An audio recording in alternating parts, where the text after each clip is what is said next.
Today, we are going to talk about buying a pest control business. You know, here at Potomac, we do on average of 50 to 60 transactions per year around the globe. And I get a lot of questions about the buy side of M&A, and that's not a service we provide. We're largely sell-side advisors, but often our clients, we've got hundreds of clients that are in various different stages of the process of ultimately selling their business, look to make acquisitions. And I get questions every single day about how to value a business, how to buy it. So that's what I wanted to talk to you a little bit about today. When I think about buying a pest control business, I guess the first thing that pops into my mind is, what's your strategy with this? What's your goal? Why would you consider buying one in the first place? Is it an add-on acquisition? You're basically filling in density in your current market. Are you trying to enter into a new market? For example, buy a business in a separate city to give you a jump start in creating a footprint in a new city. And there's a million different reasons why you might want to buy a pest control business, but I think some of the main problems that I see right out of the gate when folks start to talk about valuation is they frame the valuation discussion in their mind with what they've heard about what a Rentokil or Terminix or Orkin or any of these other big acquirers are doing out in the market. And look, if you own a pest control business, you don't have the same resources as Rollins, right? You don't have the same resources as Terminix. And quite frankly, the value that you can create from a deal is not nearly as much value as these guys can create from a transaction. So you have to go in this and be, I think, extremely conservative when you start to frame up this discussion. And we're going to talk about that. That's going to be a big part of our discussion today, is actually talking about how to value these smaller acquisition targets. The other question that I often pose our clients is, are you opportunistic in your acquisition, or do you want to develop a formal M&A program? And here's what I mean by that. I think there's a lot of people out there running a business and they get the phone call. So-and-so passed away, so-and-so is ill, so-and-so wants to retire, and there's a $500,000 or $600,000 pest control business across town. Do you want to buy it? That's the majority of the folks that ask questions are opportunistic, right? They're in the right place at the right time and they have an opportunity to do a deal. The other end of that spectrum is growing your business through acquisition, which is creating a formal acquisition program, creating the capability to go out and source transactions, so source deals, tying it to a strategy as to how you're going to grow your business, and then ultimately execute. And I'm going to talk a little bit about both of those today, but really what I want to focus on right now is where I think most people find themselves, which is really in that opportunistic position. The first question people often have is, okay, so how do I even value this? And I would typically put the valuation discussion entirely aside, get an opportunity to sit down with the seller to understand, first off, does the business actually tie in to what it is that you're doing? I think there's a lot of problems that come up over time when you make an acquisition of a business that might have a very different service frequency. It might have some employees there that don't really mesh with the type of business that you run. Remember, a lot of small businesses out there remain small, don't create opportunities for their employees, and their employees ultimately self-select. If you're a young guy and you've got the opportunity to work for a fast-growing company that provides a lot of opportunities, or your alternative is to work for a $500,000 business that's not growing at all and it's been around for 30 years. There's a lot more excitement working for a large, faster growing business. So a lot of times those employees self-select, meaning they're okay with being in the status quo in that small business. So, the first step is really understanding the motivations of the seller and really assessing the mix between the target business and ultimately your business. And I think some of your front end work should really be focused on the types of services they're doing, right? The frequency of services. Is this a company that's largely general pest? Is it residential? Is it commercial? Are you just buying accounts? Or are you actually buying capabilities? And that'll really come into play when we talk about valuation. But I think one of the main distinctions you have to make up front is, am I buying an actual standalone income producing business, or am I just buying a bundle of accounts? Once you get a sense for what sort of business you're buying and you look at it and say, well, look, services make sense, I'm going to be able to, a typical deal like this would increase route density, right? You've got your service footprint. Let's say you're doing $2 million a year. Find a $500,000 operation that you could tie in. The most value creating acquisitions for small acquirers tend to be these density plays. So you've got the target company might have gross margins of 50%, and that's basically revenue minus direct costs. And your business, let's say you've got a 60% gross margin, and once you combine the two of those businesses, you might get an incremental uptick in your own gross margin of maybe 50 or 100 basis points. So to you up front, it looks like it makes strategic sense. The next question ultimately comes down to how do you value these businesses? And, a typical valuation metric is the market approach, right? A transaction multiple. We've all heard, pest control companies tend to sell for X times revenue or X times cash flow. And there's a myriad of multiples that just get sprayed around the industry. I would, if I were in your position, avoid thinking about things in terms of multiples and actually try to get a little bit more sophisticated as to how you're valuing this business. I wouldn't concern myself, first off, with competition coming in and outpaying. At the end of the day, your return is set based upon your purchase price, your entry acquisition. So you need to be very conservative when you frame up the discussion with the seller. And when you think about it from a valuation perspective, you really have to look at what is it that I'm buying. I'm buying a stream of cash flow into perpetuity, and you need to value that stream of cash flow. In the business valuation arena, we talk about standards of value, and they're actually quite simple to think through. There's two that I want you to continue to have in your mind. You have fair market value, and you have investment value, or otherwise called the strategic value, right? So there's two of them. And the fair market value of a business is what the business is worth to the current shareholders, nothing more. It's just what is that business worth on a standalone basis. And then the investment value or the strategic value, I tend to use those interchangeably. The investment value of the firm is what that business is actually worth to you, the acquirer. And typically there's a range. Usually, fair market value will be substantially lower than the investment value. And there's what we call a value creation zone in between the fair market value and the investment value. In any sort of M&A transaction, the seller wants to sell for as close to investment value as possible, and the buyer wants to buy as close to fair market value as possible. And so the two goalposts are where a lot of the negotiations take place. So what I'll typically tell our clients is, look, before you start thinking about what the business is worth to you, you need to start and think about what the business is actually worth to the selling shareholders. I'm having this discussion right now at the end of July 2022. We're in a market that valuations are beginning slowly but surely to roll over. And when you think about what goes on in the market, it has been a very, very busy market the last 3 or 4 years, even today. There's a lot of strategic acquirers, private equity firms making acquisitions, and they're focused on larger assets. So pest control businesses that are less than $1 million in revenue tend to have less competition from buyers. For example, Rent-A-Kill, Anticimex, the large strategics in the industry are not spending a lot of time looking at $500,000 and $600,000 businesses, which is great for you because you're unlikely to have competition from the big players. Secondly, the competition that you will have will likely be regionals and other small businesses. Those guys typically don't have much more experience doing deals than you do, so you're not going to really be behind the curve competing with very sophisticated acquirers looking at smaller deals. So, my rule of thumb is I don't care if your business does $1 million in revenue or $50 million in revenue. I think a lot of the value that can be created in these deals by not only getting involved in processes that don't have a lot of competitors, a lot of other buyers, is these smaller deals. Really the kind of the $800,000 to $300,000 in revenue range is a real nice sweet spot for a private acquirer. When you think about the fair market value of the business, it's important to think about you've got the revenue less the direct costs. Then you subtract the operating costs, and you're going to come to some sort of proxy of cash flow, we call it. And in very basic terms, trying to understand what the pre-tax earnings of the business is. And It's very common for owners to attempt to add their compensation back into the P&L. Now, what I say on the buy side and what I say on the sell side are two very, very different things.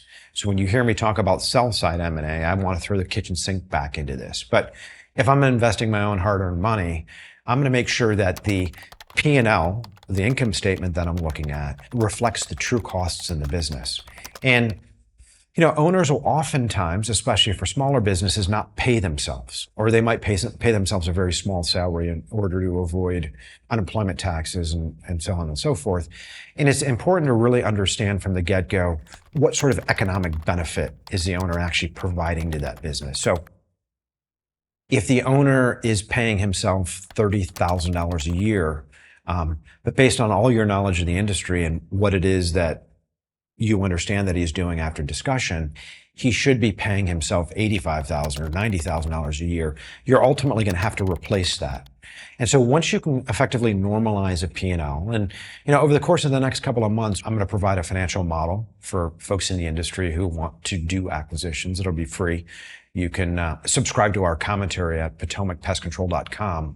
Get yourself on the list and we'll send it around. But once you build your model, and you normalize the cash flow and you say, okay, I have attempted to make this P&L look like a market deal. You're going to come up with some sort of metric of cash flow. At the end of the day, that's really all the seller has to sell, is the cash flow that the business is currently generating.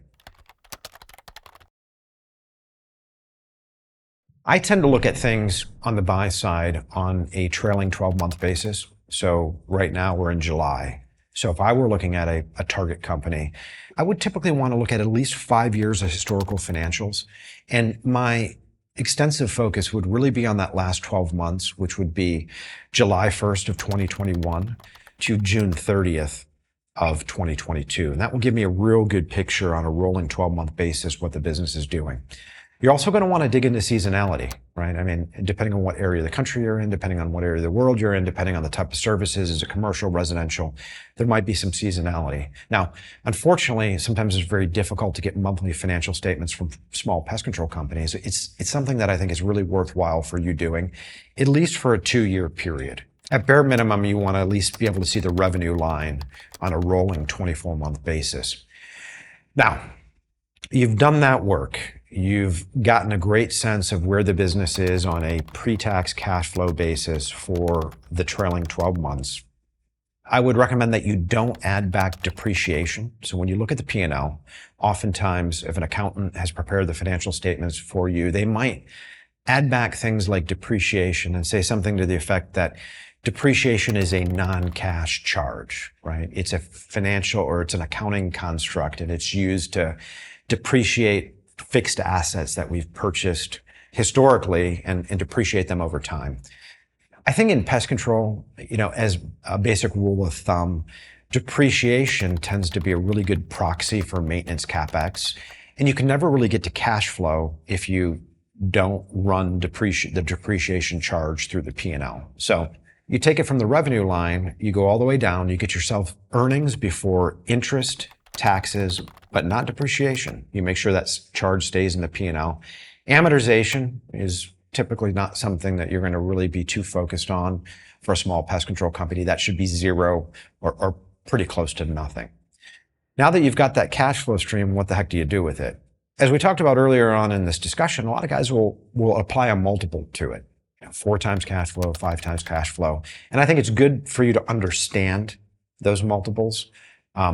But at the end of the day, the way that I really focus my attention on looking at this, and the way sophisticated private equity firms focus on this, is really understanding what the internal rate of return is over a 5-year period on a standalone basis. Now, I just said a lot, and I know this is confusing if you don't do it every day, but here's what I would do. Again, forget that you're taking this business and integrating it into yours. You're looking at it on a standalone basis, meaning you're going to run it by itself. You are going to determine what that cash flow is on a trailing 12-month basis. And then you'll project those financial statements out 5 years. So you're going to put together kind of a 5-year model on the business on a standalone basis. You're going to have 5-year historical financial statements. That's going to kind of give you a feel for the business. But I want you to do those projections, because doing the projections, I think, opens your eyes to a lot of things and really causes you to think about the fundamentals of the business, right? How is that business going to run standalone? What happens to it if the owner disappears? What happens to it if key people disappear? When you do that sort of analysis, it becomes very, very easy. You can do it on your iPhone, basically. When you look at the cash flow over a 5-year period, you need to determine what your hurdle rate is. You need to determine, no one else can determine this for you, but you need to say to yourself, for me to take this risk, what sort of a return on the money that I put down do I need to make this acquisition? Could be 10%, could be 20%, could be a 30% internal rate of return, but you need to determine what your hurdle rate is. If you use market multiples, those are somebody else's hurdle rate. Really what the market's doing on a substitution effect really should not be your concern. If you're looking to do a deal purely from a value creating perspective, using your own hard-earned money, you project it out 5 years and then you discount it back. And again, similar to this, we're going to be sending around a simple financial model in the next month or so that you'll be able to plug these numbers in and calculate your internal rate of return. For a private pest control business, I would say you definitely want to target a minimum of a 20% internal rate of return, probably 20, let's call it 25 to 30%. But you definitely want to be at least in the 20s on that. And the higher your internal rate of return hurdle, the lower the valuation will be. Once you've determined what that business is worth on a standalone basis, now you've got a sense of fair market value. And the next step, of course, is to take that business on a standalone basis and really think about how you are going to integrate that business and how you're going to create value. Doing 50 to 60 transactions a year for decades, having done billions upon billions of dollars in transactions in this space, I've gotten to see a thing or two about how companies like Anticimex and Rentokil and Rollins create value by doing these deals. The first step when you're doing the merger consequence model is what we talk about. When you take the target and you combine it with your business, one of the first things you'll notice is there'll likely be some hard synergies. And hard synergies tend to be cost savings. They might have somebody on the payroll. A lot of smaller companies will have somebody on the payroll for 70 years. They're no longer productive and they should effectively be terminated. Or you might have a full-time person in the office for this small $600,000 or $700,000 business, and you across town have your own office and you've got 5 or 6 people working in there. You might not need that person. Doesn't mean you have to can them right away. Doesn't mean you have to terminate them 6 months from now. But at the end of the day, you need to think about how you're going to change the cost structure of that business. And so that would be hard synergies. Other synergies, which I think are very, very typical in pest control, is what sort of incremental uptick in gross margin you're going to get from combining business A and business B. And that's simply, maybe in that area of town, you don't have much density. You combine those two businesses, and instead of your technician in that area having 8 stops a day, now he has 12. So you will, in effect, be much more efficient. You're not going to be doing additional revenue there, but it'll be more profitable revenue because more of that will flow to the bottom line. So that's a route density synergy. In addition to route density synergies, other typical synergies would be cross-sell opportunities. I would say when I look around at a lot of the small add-on or tuck-in acquisitions that the likes of Terminix and Rentokil have done over the years, they will typically go out and find, on the very small end of the market, these $1 and $2 million businesses that are general pest operations, typically residential general pest. They may or may not do termite, and they likely don't do any other services. So what an Orkin or a Rentokil will do is say, hey, we're going to buy $1 or $2 million in revenue in this market.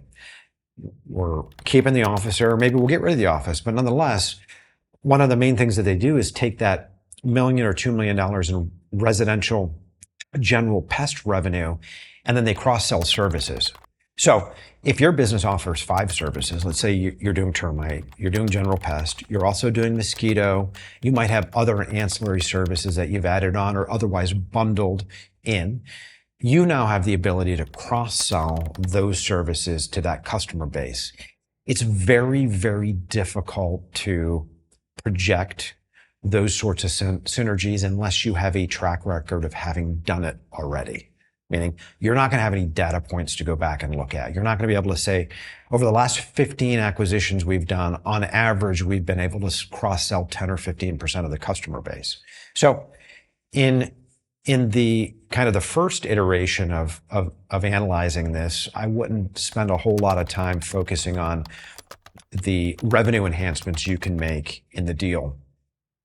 There's a variety of other very kind of minor synergies, I think, when you're talking about smaller deals. When big companies do acquisitions, I mean, they're doing them to either enhance capabilities, they're doing them to decrease costs, enter into new markets. There's some key things that large acquirers are trying to do, but with smaller firms, you're not really, many of you won't be getting into new markets. I guess it could happen. You'll certainly be looking to lower costs through route density. And you're probably not necessarily going to be acquiring new capabilities, although you may be. And a new capability might be, you run a general pest control business, you don't do termite, and there's an acquisition target in your town that does $800,000 per year in revenue. $400,000 of that is termite, and $400,000 of that is general pest.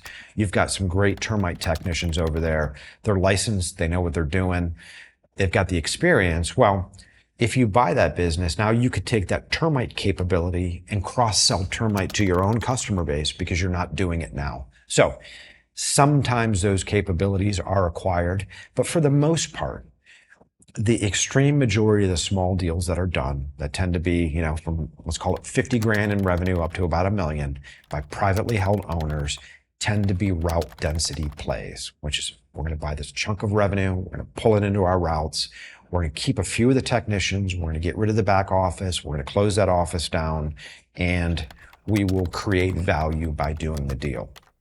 So you understand fair market value. You understand investment value, that the business will be worth more to you than it is to selling shareholders. There are ways to model this out. And what the big acquirers do is, look, they've done the same thing you did to determine fair market value. They'll take the acquisition target. They put together forward projections. Some acquirers do it 5 years, some do it 10 years, but they put together these projections going out over time. And then they say, okay, now we've got to draft an investment committee memo. And we've got to explain to the investment committee of Rentokil or Anticimex why we want to use corporate's money to do this deal. And so when we do that, we're going to say, okay, what are the hard synergies we get? Or remove those from the P&L. What are the revenue enhancements we're getting and the additional cost savings? So route density, what's that going to do to our P&L over time? The capabilities that we've bought, how are we going to be able to sell more services and get different revenue enhancements? And they will actually model this stuff out. For you, I don't know that I would really get too hung up on that, at least on my first acquisition. I think as you get more sophisticated and you build a team, really the core for you is understanding what fair market value is, and then taking control of the process. Usually when you have small pest control operators, and when I say small pest control operators, I'm talking about, again, the $1 million or less player. They call you up, you sit down with them, you've modeled it out.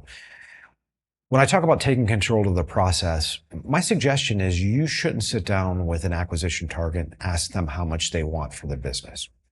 I think it's very, very important from a psychological perspective for you to be in control and for you to anchor a number low. So let's take an example. Let's say there's an $800,000 business and it's running roughly a 20% pre-tax cash flow margin. So roughly $200,000 on the bottom line. And let's say you've modeled it out and you want an internal return of 25%, and that implies a 4 times cash flow deal. So very simple. 200K on the bottom line, 25% internal rate of return, it becomes an $800,000 enterprise value. That's about where fair market value would fall out for that business. And when you make the acquisition offer, I think it's important to, let's say that the fair market value is $800,000. You want to pay less than that. And you've done your modeling and you're willing to pay up to $900,000 for that business. Well, you want to come in and anchor low. So I'm not going to be able to tell you right now, every situation is unique. Some sellers are more difficult to deal with. I mean, there's just a lot of different unique situations. But again, you want to be the one that writes that offer, a one-page term sheet, non-binding, and basically anchors that number on the very low end of what you think you can hand to them with a straight face. Furthermore, in 2022, the extreme majority of pest control deals are done at between 80% cash at the closing to 100% cash at the closing. And that's probably 95% of deals. Somewhere between 80% down and 100% down. On smaller deals, it's much more realistic to see down payments of anywhere between 10 and 50%. So let's say that you strike a deal at $800K. It would be reasonable for you to maybe make a $200,000 to $300,000 down payment and then pay the seller out over a 5-year period with a seller note. I certainly am not giving you legal advice on this discussion. You're going to want to talk to a lawyer. I would steer clear of any sort of personal guarantees from you. You just put together a promissory note. It's over 5 years.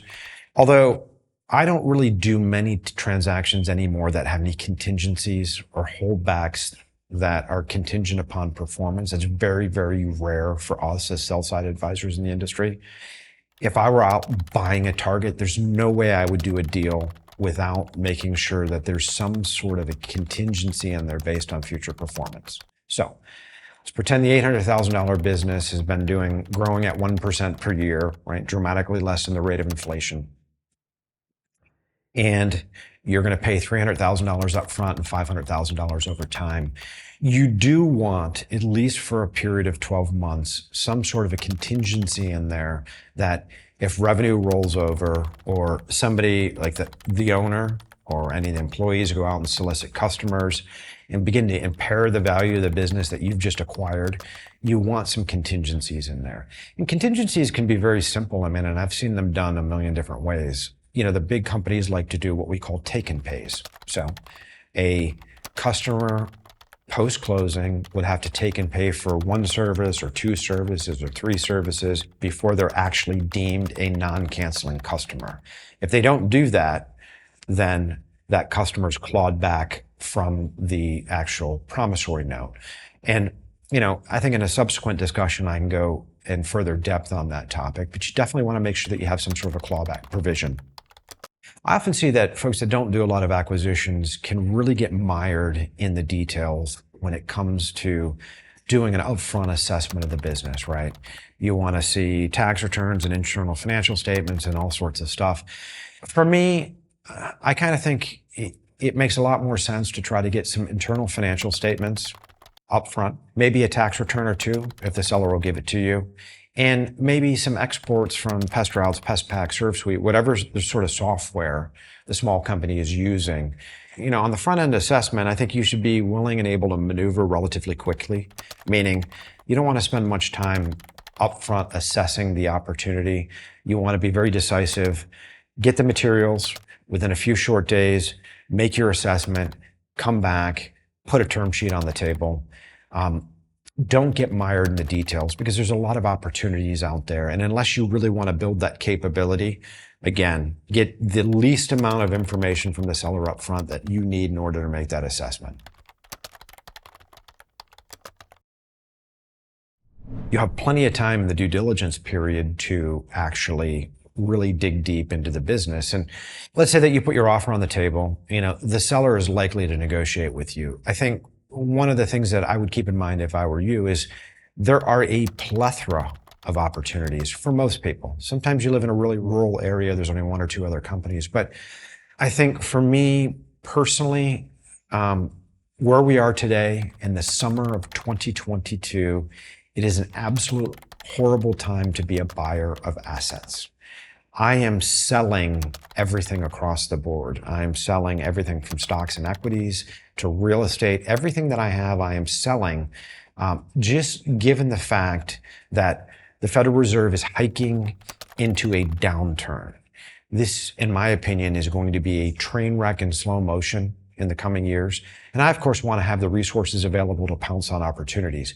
So now is really not the time to be buying. I think 6 months from now, 12 months from now, that'll be a great time to start to really be aggressive on the buy side.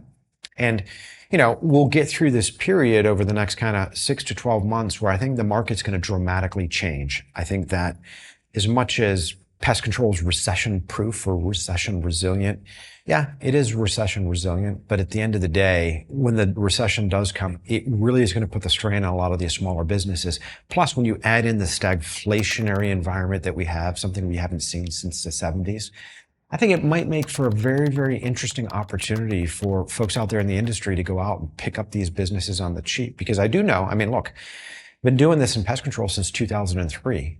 And in 2008, 2009, 2010, I wasn't even focused on the US domestic market during the great financial crisis.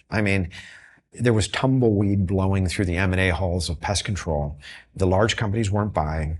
And the guys who went out there opportunistically, like you, were able to make an absolute killing. I saw people buy businesses doing $2 million in revenue for $400,000 and $500,000. I kid you not, I saw it with my own eyes. So I think those opportunities will be out there if you're patient, and you should be very patient as a buyer because your return is set based on the amount of money you pay for the deal. It's set when you enter the deal. It's your entry multiple. Be patient.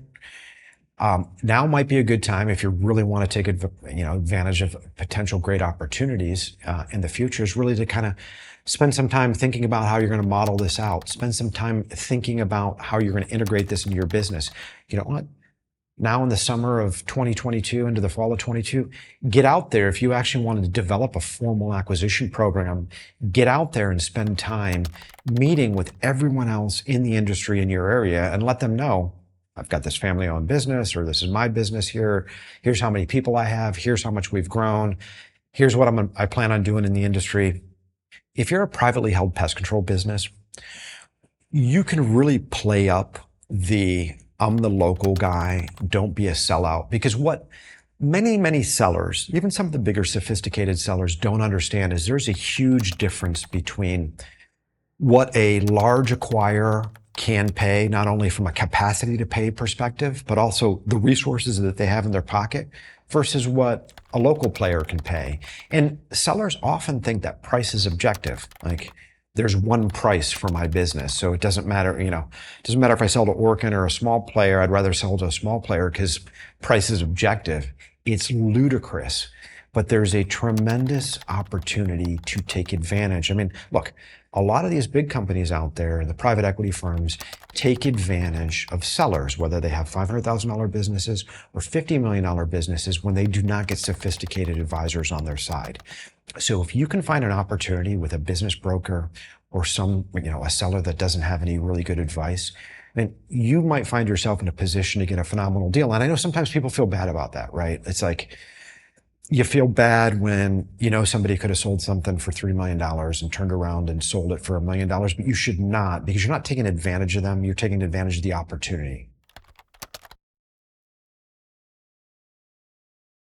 Everyone in life has an opportunity to hire advisors who are sophisticated and who could protect them, right? You get in trouble with the law. It's your decision whether or not, if you've got the resources to go out and find a fantastic attorney, or if you're going to represent yourself in trial. So I bring this up because a lot of times, I'll get calls from clients of ours that might be, a $50 million firm, and they say, hey, Paul, I've got this $3 million opportunity, and I think I can get a great price on it. I kind of feel bad what this guy's willing to let it go for, because he doesn't even, number one, understand what's going on in the market from a financial perspective. He doesn't realize that valuation is subjective, and how much should I really push down on this? Really, should I knuckle in and really try to drag him down as far as price goes? And I say, absolutely, this is business. You want to anchor low. You want to pay as low as you possibly can, because guess what?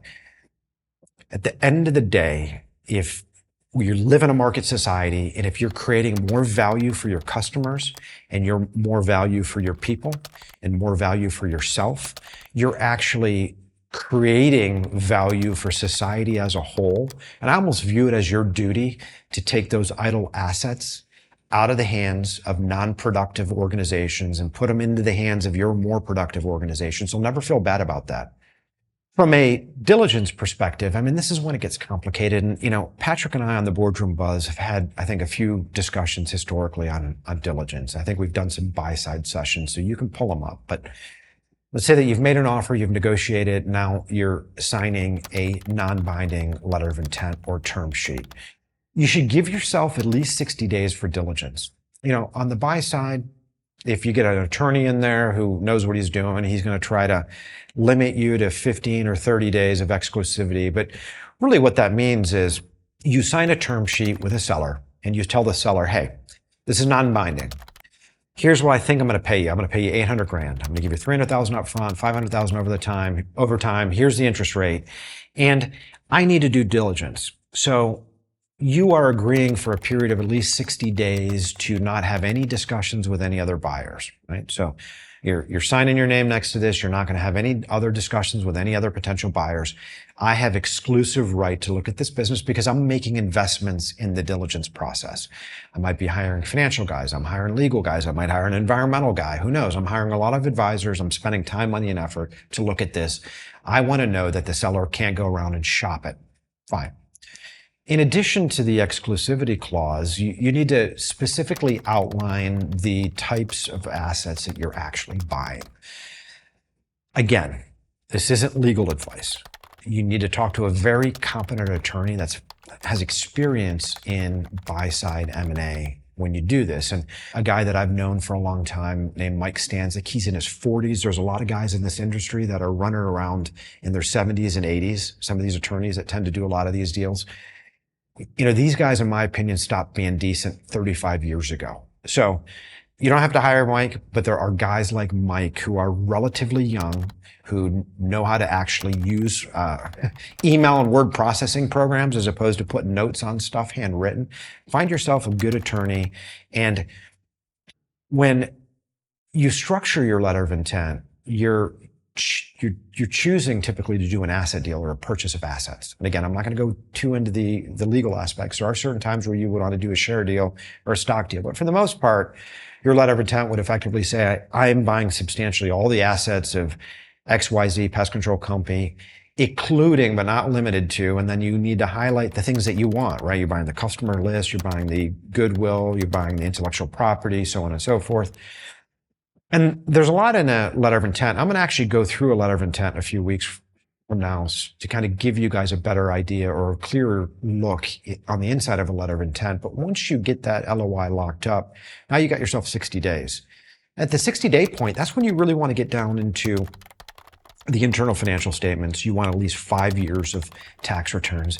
On the Buzz, I can't remember the episode. If Patrick would hear, he would certainly know it. But we talked about getting tax transcripts. So if you are a U.S. acquirer, or rather, if the target's U.S., the company you're buying is U.S.